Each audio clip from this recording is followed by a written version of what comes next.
Marcus Henderson stood at the entrance of Sterling Motors, one of the most prestigious luxury car showrooms in London. The building itself was a statement of wealth, with its gleaming glass facade and marble floors that reflected the expensive vehicles displayed inside. Marcus had walked past this place hundreds of times during his morning runs, always admiring the beautiful cars through the windows but never imagining he would actually step inside. Today was different. After 3 years of saving every penny he could spare from his modest salary as a royal guard at Buckingham Palace, Marcus had finally accumulated enough money for a down payment on a decent used car. He needed reliable transportation to visit his elderly mother in Cornwall more frequently. The 2-hour train journey was becoming too expensive and inconvenient, especially with his irregular work schedule. Marcus pushed open the heavy glass door and stepped inside. The cool air conditioning hit his face, and he immediately felt out of place. He was wearing his casual clothes, simple jeans and a plain blue shirt, having come directly after finishing his morning shift. Around him, everything screamed luxury. The showroom floor displayed vehicles that cost more than most people earned in several years. Crystal chandeliers hung from the ceiling, and soft classical music played in the background. A few salespeople stood in small groups talking among themselves. Marcus noticed how they were all dressed impeccably in expensive suits. He walked toward the nearest salesperson, a tall man in his 40s with perfectly styled hair and a watch that probably cost more than Marcus's entire wardrobe. The salesman looked Marcus up and down, his expression changing from professional courtesy to barely concealed disdain in seconds. Marcus tried to ignore the judgment in the man's eyes and smiled politely. "Good morning. I'm interested in looking at some of your pre-owned vehicles. I've been saving up and I'm ready to make a purchase today if I find the right car," Marcus said, keeping his voice friendly and professional. The salesman, whose name tag read Reginald Pemberton, crossed his arms and let out a small, condescending laugh. "Pre-owned vehicles? I'm afraid you might be in the wrong establishment, sir. This is Sterling Motors, not a budget car lot. Perhaps you'd be better served at one of the dealerships on the east side of the city." Marcus felt his cheeks grow warm, but he maintained his composure. Years of standing guard through tourists' taunts and difficult situations had taught him patience. "I understand this is a high-end showroom, but I've done my research. Your website shows you have a selection of certified pre-owned vehicles starting at reasonable prices. I have £20,000 saved for a down payment." Reginald's expression didn't change. If anything, he looked even more dismissive. "Our reasonable prices are clearly beyond what someone in your position can afford.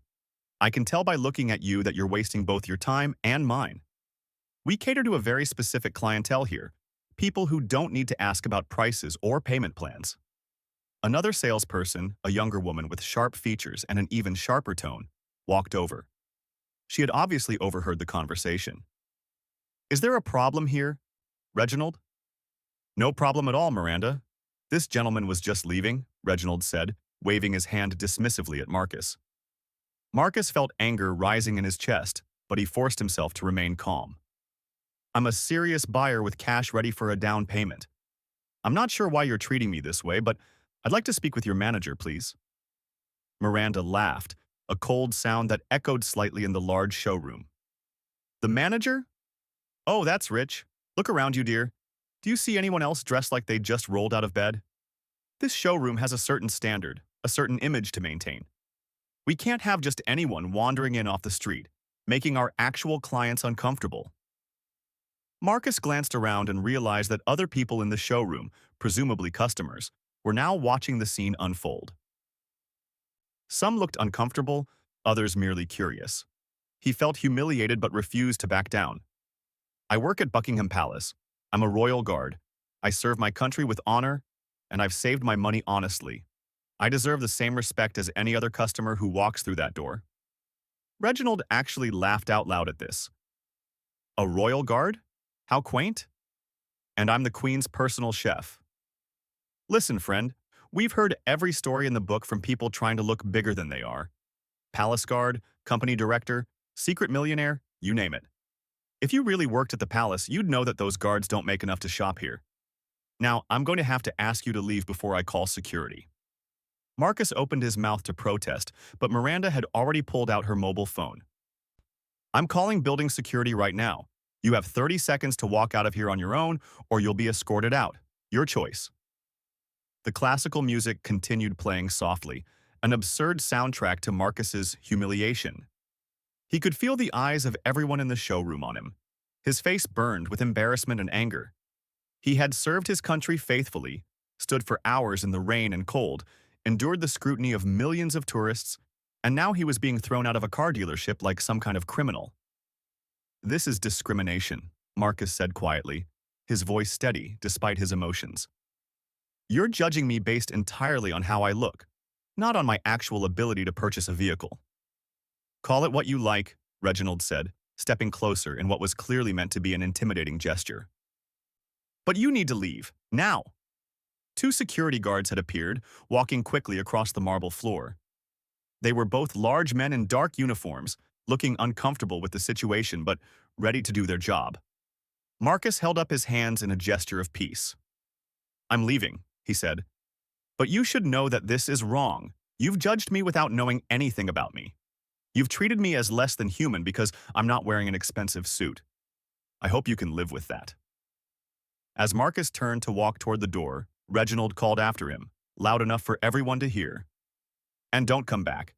Sterling Motors doesn't need customers who can barely afford a bicycle, let alone one of our vehicles." Several people in the showroom gasped at the rudeness. Marcus kept walking, his back straight and his head held high, even though inside he felt crushed. The security guards followed him to the door, making sure he actually left the premises.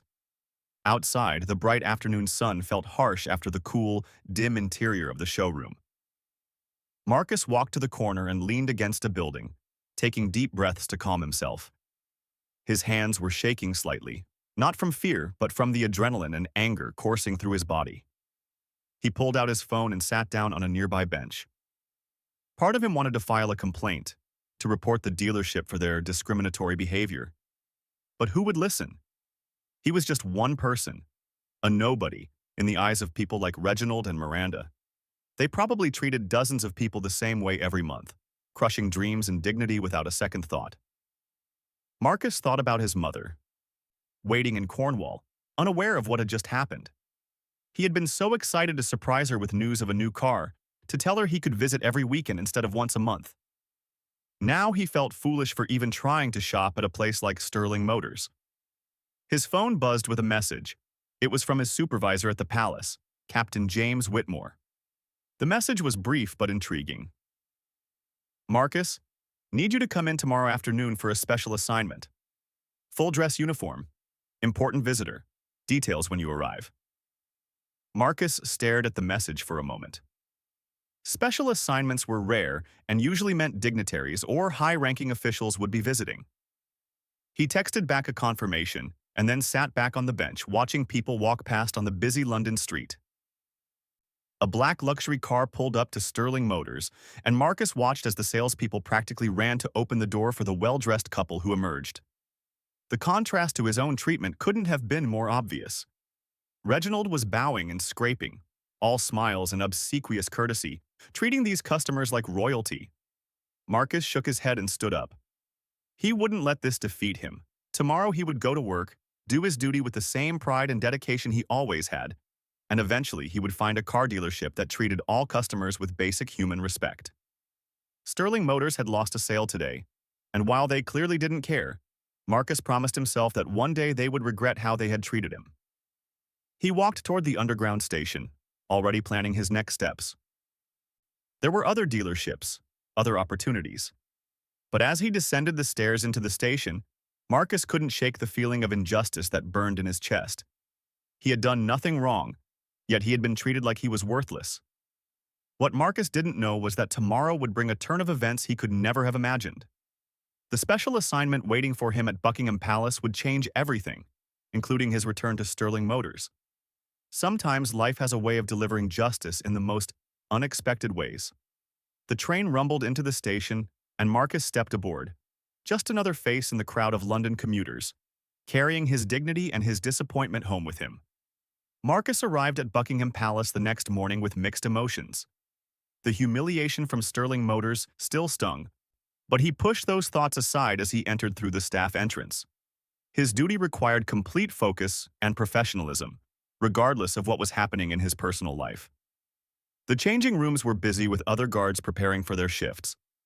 Marcus greeted his colleagues and began putting on his ceremonial uniform.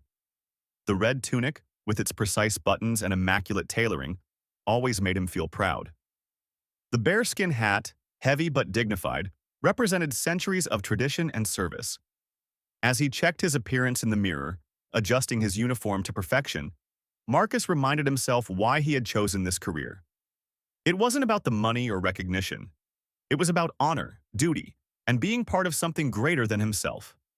Captain Whitmore appeared in the doorway of the changing room, his expression serious but not unkind. "Henderson, good to see you. You're looking sharp as always. Walk with me, please." Marcus followed the captain down the familiar corridors of the palace staff areas. Captain Whitmore was a man in his late 50s, with decades of military experience and a reputation for fairness.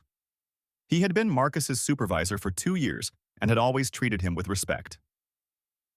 "I'm assigning you to a private detail today," the captain explained as they walked. "Prince William is meeting with representatives from several charities he supports. The meeting will last about 3 hours, and afterward, he has requested a personal security detail for a private errand in the city. You've been selected for this assignment." Marcus felt surprise and pride surge through him. Personal details with members of the royal family were prestigious assignments, given only to guards who had proven themselves reliable and discreet. "Thank you, sir. I'm honored." Captain Whitmore stopped and turned to face Marcus. "You've earned it, Henderson.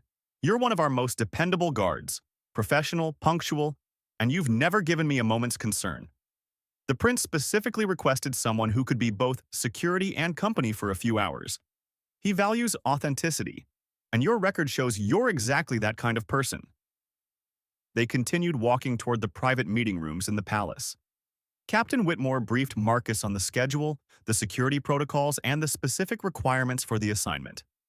Marcus listened carefully, committing every detail to memory. The charity meeting took place in an elegant room overlooking the palace gardens. Marcus stood at attention near the door, maintaining the perfect stillness that royal guards were famous for. He could hear Prince William discussing various initiatives, his voice warm and genuinely engaged with the charity representatives. The prince had a gift for making people feel heard and valued, asking thoughtful questions and sharing insights from his own experiences. When the meeting concluded, the charity representatives left, clearly energized and inspired. Prince William thanked his staff members and then approached Marcus with a friendly smile. "You must be Henderson," the prince said, extending his hand. Marcus shook it, momentarily thrown by the informal greeting. "Captain Whitmore speaks highly of you. I appreciate you taking on this assignment today." "It's my honor, Your Royal Highness," Marcus replied, keeping his voice professional but relaxed. "Please, when we're doing personal errands, just William is fine," the prince said, loosening his tie slightly. "I'm heading out to visit a potential new charity partner. It's a surprise inspection of sorts. They don't know I'm coming, which means we get to see the real operation, not a polished show. I'd like you to accompany me. Stay close, but try to blend in as much as a guard can." They walked together to an unmarked black sedan, waiting in one of the private courtyards. A driver was already seated, and Prince William slid into the back seat, gesturing for Marcus to sit beside him rather than in the front. As they drove through London, Prince William made casual conversation. He asked Marcus about his background, his family, and what had drawn him to serve as a royal guard. Marcus found himself relaxing, answering honestly about his mother in Cornwall, his pride in serving his country, and his hopes for the future. The prince listened attentively, asking follow-up questions that showed genuine interest. "It sounds like you've been saving to buy a car," Prince William observed. "That's a significant goal on a guard's salary. How's that going?" Marcus hesitated, not sure how much to share. But something about the prince's sincere interest encouraged honesty. "Actually, sir, I had a rather disappointing experience at a car dealership yesterday. I went to Sterling Motors with money saved for a down payment, and they threw me out because they didn't think I looked wealthy enough to shop there." Prince William's expression darkened. "They threw you out? You mean they refused to serve you?" "Yes, sir. They judged me entirely on my appearance. I was wearing casual clothes after my shift, and they decided I wasn't their type of customer. The salespeople were quite rude about it, actually. Called security and had me escorted out. The prince shook his head in disgust. That's absolutely unacceptable. You serve with honor, you save your money responsibly, and you're treated like that? It's discrimination, pure and simple. That's what I told them, sir, Marcus said quietly. But people like me, we don't have much power against establishments like that. Prince William was silent for a moment, looking thoughtful. Then a slight smile crossed his face. Sterling Motors, you said? On Kensington Avenue? Yes, sir. Interesting, because that happens to be exactly where we're going. The owner reached out to my office last month, requesting a royal visit to boost their prestige. They want to donate a portion of their profits to one of my charities, and they've been quite persistent about getting a photo opportunity with me. I was planning to make it a surprise visit to ensure everything is legitimate. Marcus felt his stomach drop. Sir, I don't want to cause any trouble. Perhaps I should wait in the car. Absolutely not, Prince William said firmly. You're my security detail, which means you stay with me. Besides, I'm very curious to see how they react when they realize the man they threw out yesterday is walking in beside me today.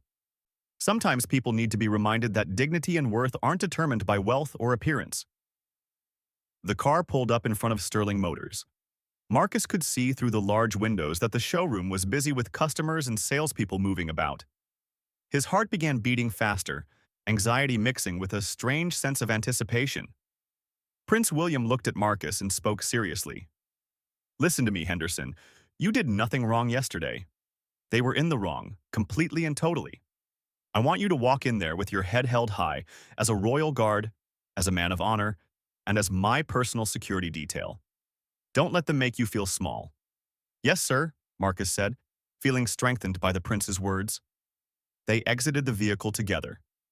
Prince William was dressed in a sharp suit, but he had none of the pretentious air of the wealthy customers Marcus had seen entering the showroom the day before. The prince carried himself with natural confidence and grace, the kind that came from genuine character rather than money.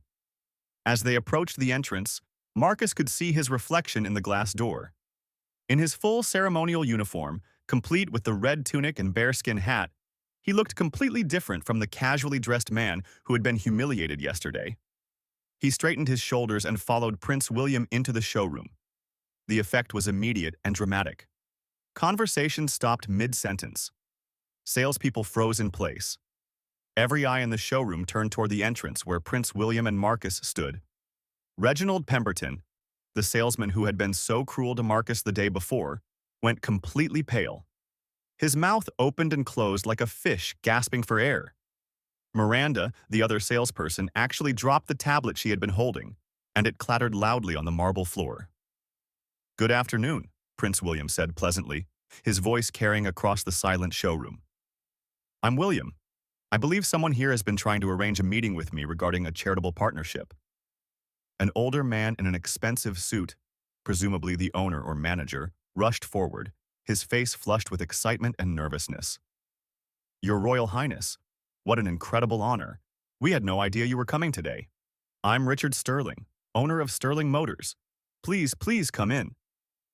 We're absolutely thrilled to have you here. Prince William smiled politely but made no move to walk further into the showroom. Thank you, Mr. Sterling. This is Henderson, part of my security detail today. He gestured to Marcus, who stood at attention beside him. Richard Sterling glanced at Marcus, and there was a flicker of recognition in his eyes, though he clearly couldn't quite place where he had seen the guard before. Of course. Welcome to both of you. Marcus watched as Reginald and Miranda stood frozen several feet away, both of them staring at him with growing horror.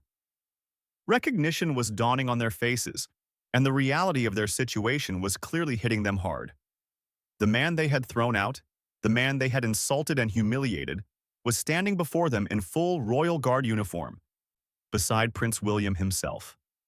Prince William looked around the showroom slowly, taking in the luxury vehicles and the opulent decorations. Mr. Sterling, before we discuss any potential charity partnership, I need to address something serious that has been brought to my attention. It concerns how your staff treats potential customers. Richard Sterling's expression changed from excitement to concern. I assure you, Your Royal Highness, we pride ourselves on excellent customer service. Do you? Prince William's voice remained pleasant, but there was steel underneath. Because yesterday, this man beside me, Henderson, one of my personal guards at Buckingham Palace, came into your showroom as a customer. He had money saved for a down payment. He was polite and serious about making a purchase, and your staff threw him out, insulted him, and called him names because they judged him unworthy based solely on his appearance. The silence in the showroom became suffocating. Richard Sterling turned to look at Marcus, really seeing him for the first time, and then his gaze moved to Reginald and Miranda. Both salespeople looked like they wanted the marble floor to swallow them whole. Is this true? Sterling asked, his voice dangerously quiet. Before anyone could answer, Prince William continued. Henderson told me about this yesterday. I decided to move up my surprise visit to your establishment because I wanted to see for myself what kind of operation you run here. A business that wishes to partner with royal charities must demonstrate values of dignity, respect, and equal treatment for all people. From what I understand, your staff failed spectacularly in this regard. Reginald Pemberton finally found his voice, though it came out weak and trembling. Your Royal Highness, I can explain. There was a misunderstanding yesterday. We receive many people who come in just to look around, not serious buyers, and we have to protect our legitimate clients from disruption. Marcus felt Prince William stiffen beside him. The prince's expression remained calm, but his eyes had gone cold. A misunderstanding? Henderson came in with £20,000 saved for a down payment. He identified himself as a royal guard. He asked to see pre-owned vehicles. And your response was to mock him, insult his profession, tell him he could barely afford a bicycle, and have security escort him out like a criminal. Which part of that was a misunderstanding? Miranda tried to speak up, her voice shaking. We didn't know he actually worked at the palace. We thought he was lying to seem important. And why would you assume that? Prince William asked, his tone cutting. Because he wasn't wearing designer clothes? Because he looked like an ordinary working person? Do you realize how disturbing that is? You treated him as a liar and a nuisance because your prejudice told you that someone dressed casually couldn't possibly be successful or honorable. Richard Sterling's face had gone from concerned to furious.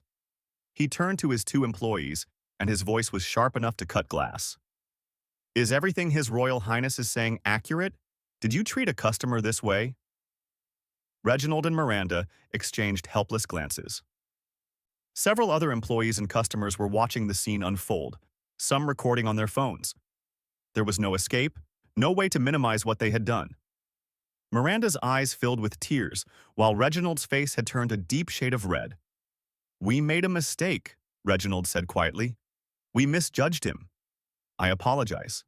You didn't misjudge him, Prince William corrected firmly. You judged him perfectly based on the shallow, discriminatory criteria you use every day. The only mistake you made was that this particular person you mistreated happened to serve in the royal household and happened to meet me the next day. But how many other people have you treated this way? How many good, honest, hard-working people have walked through these doors with their hard-earned savings, only to be humiliated and turned away because they didn't meet your arbitrary standards of appearance?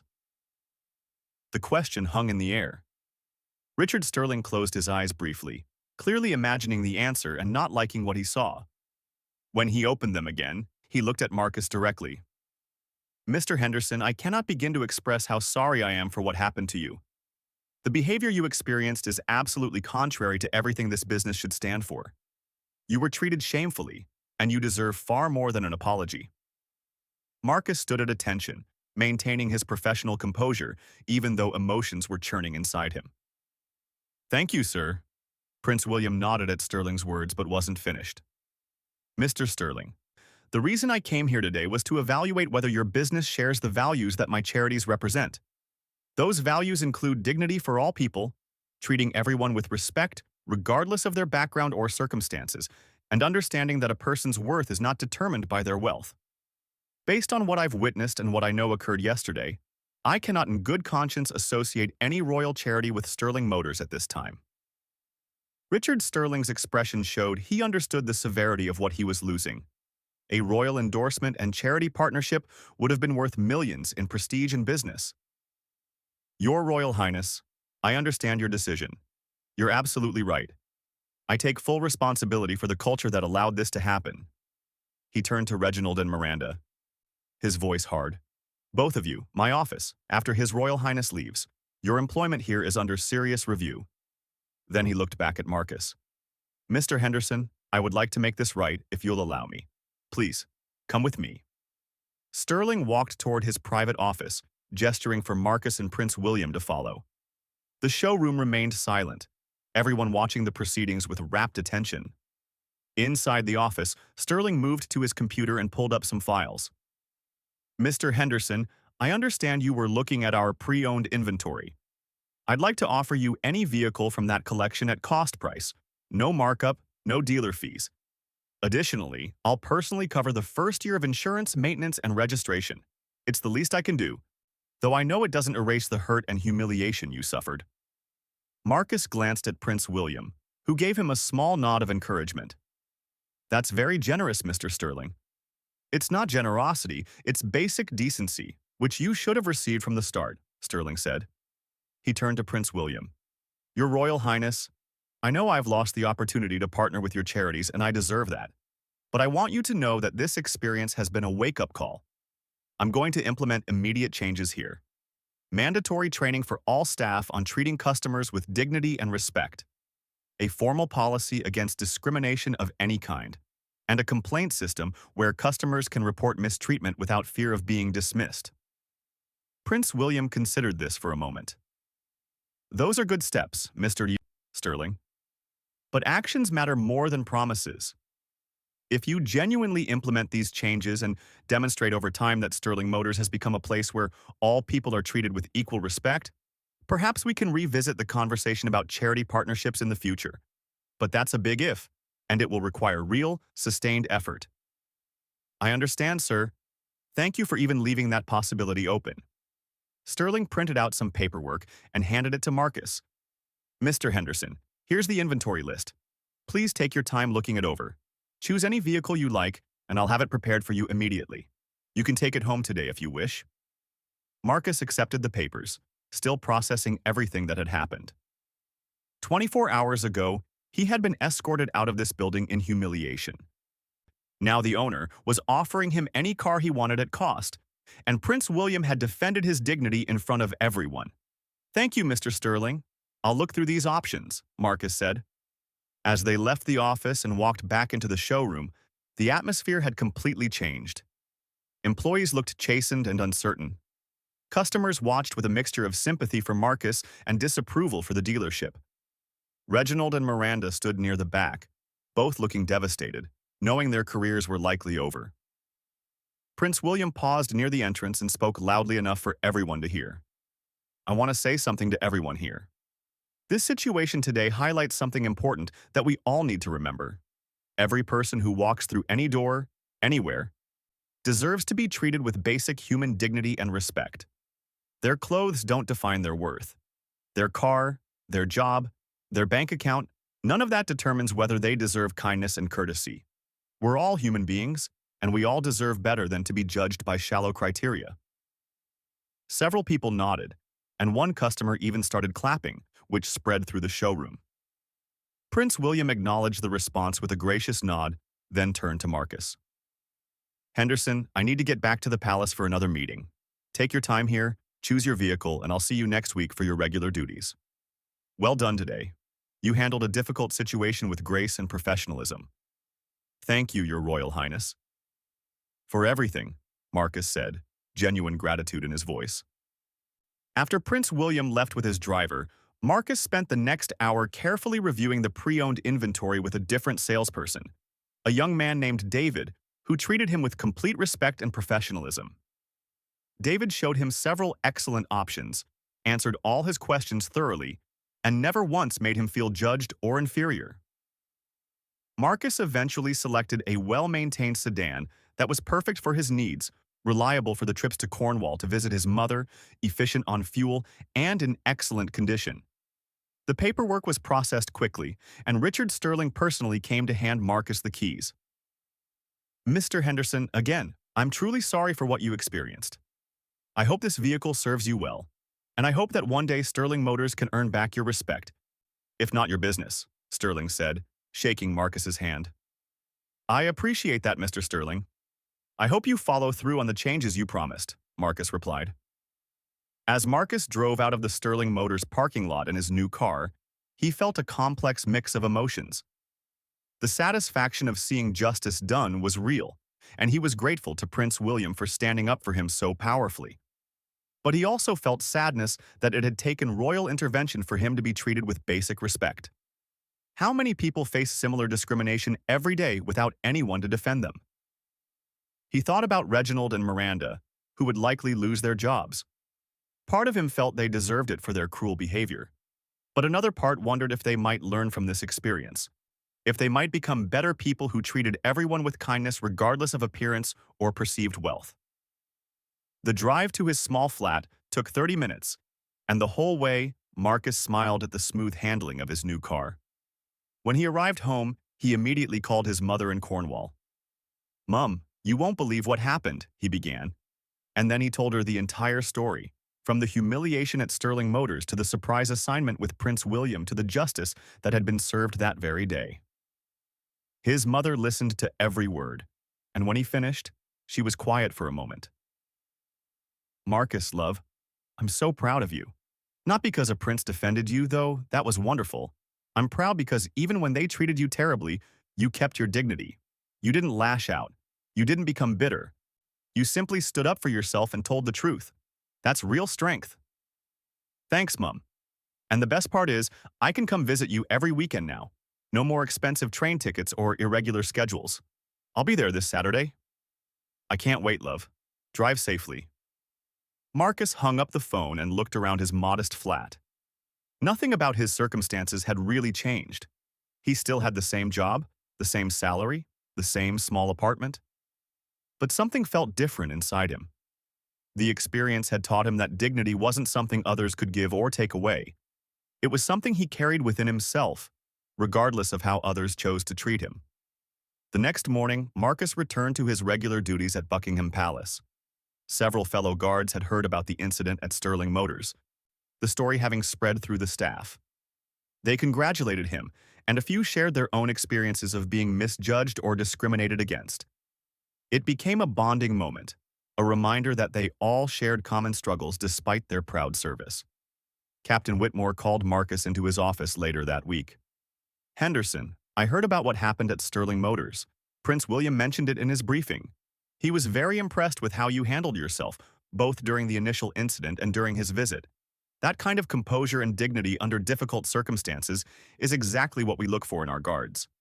"Thank you, sir. I just tried to remain professional." "You did more than that. You reminded people about what really matters. Character over appearance, substance over surface. That's a valuable lesson, and not everyone is capable of teaching it through their example the way you did." Captain Whitmore smiled. "Keep up the excellent work. You're a credit to the guard." Over the following weeks, Marcus heard through various channels that Sterling Motors had indeed implemented the changes Richard Sterling had promised. All staff underwent extensive training on customer service and anti-discrimination policies. Several employees, including Reginald and Miranda, were let go. The dealership issued a public statement about their commitment to treating all customers with equal respect and dignity. The story had made headlines for a few days, with many people praising Prince William for his intervention and discussing the broader issue of how people are treated based on their appearance. Marcus received several interview requests, but he declined them all. He hadn't spoken up for fame or attention. He had simply expected basic human decency, and when he hadn't received it, he had maintained his dignity until justice was served. 6 months later, Marcus drove his reliable car to Cornwall for his regular weekend visit with his mother. The vehicle had performed perfectly, requiring minimal maintenance, and the drive had become a pleasant routine rather than a stressful journey. As he pulled up to his mother's small cottage, she came out to greet him with a warm hug. "How's my honorable son?" she asked, smiling. "Good, Mum. Really good." They spent the weekend together, cooking meals, taking walks through the village, and simply enjoying each other's company. Marcus told her about his work at the palace, about the tourists he encountered, about the changing of the guard ceremonies he participated in. Normal life, simple pleasures, the kind of things that mattered more than expensive cars or luxury showrooms. On Sunday evening, as Marcus prepared to drive back to London, his mother held his hands and looked into his eyes. "You know, love, what happened at that dealership was awful, but in a way I'm almost grateful for it." "Grateful?" Marcus asked, puzzled. "Because it showed you, and everyone watching, what you're really made of. Not the uniform, not the job, not the car, you. Your character, your strength, your dignity. Those salespeople saw your clothes and made assumptions. Prince William saw your character and stood beside you. And you handled it all with grace. That's who you are, Marcus, with or without anything else." Marcus hugged his mother tightly, feeling the truth of her words settle into his heart. "I love you, Mum." "I love you too, son. Drive safely." As Marcus drove back to London on the darkening highway, his reliable car humming smoothly beneath him, he thought about everything that had happened. The humiliation at Sterling Motors had hurt. There was no denying that. But it had also revealed something important about human nature, about dignity, and about justice. He thought about how easy it would have been to become bitter, to let the experience poison his view of people or make him angry at the world. But instead, he had held onto his values, maintained his professionalism, and allowed justice to unfold naturally. Prince William's intervention had been unexpected and powerful, but even without it, Marcus knew he would have survived the experience with his dignity intact. The lights of London began appearing on the horizon, and Marcus smiled. Tomorrow he would put on his red tunic and bearskin hat, stand guard at Buckingham Palace, and serve with the same honor and dedication he always had. He would treat every tourist with respect, perform his duties with excellence, and continue being the kind of person his mother was proud of. Sometimes justice came in dramatic fashion, with princes defending guards and wealthy owners apologizing publicly. But more often, justice was quieter, found in the simple act of maintaining your dignity, treating others well even when they treat you poorly, and knowing that your worth isn't determined by anyone's opinion of you. Marcus Henderson drove into the city, ready for whatever tomorrow would bring, carrying his honor and dignity with him, invisible but unbreakable, more valuable than any luxury car or expensive possession could ever be.